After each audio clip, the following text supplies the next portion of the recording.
First time I read Emma Goldman wasn't in a book. I was 16, hiking near the Nevada border. The quote was painted on a wall in red. When I saw those words, it was like someone ripped them from the inside of my head.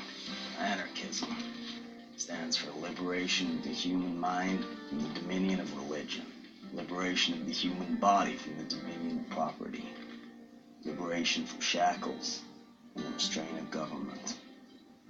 It stands for social order, based on the free grouping of individuals.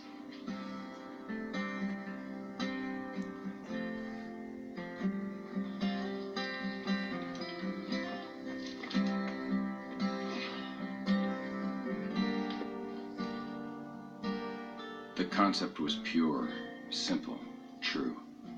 It inspired me, lit a rebellious fire.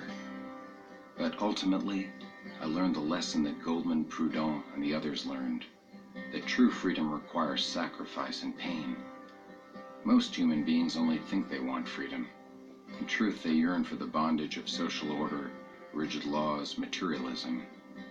The only freedom man really wants is the freedom to be comfortable.